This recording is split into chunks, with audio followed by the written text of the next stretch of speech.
Hello guys, in this video I'm going to show you how to turn on motion blur in the CapCut app. But before that, don't forget to subscribe, leave a comment down below, because at 10,000 subscribers I'm going to show you my whole YouTube revenue statistics and growth strategy. So without further ado, let's just jump right into it. First we have to open up the CapCut app. And here it opens up in the edit menu, where we have our projects. From here we just have to tap on a project that we want to edit. Then tap on the edit button.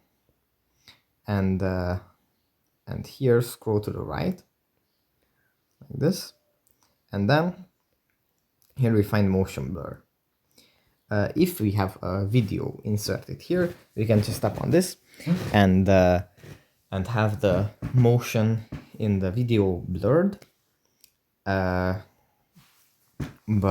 since I have a picture, I can't really do that here. But yeah, that's pretty much it for this video. Hope it was helpful for you guys, and I will see you in the next one.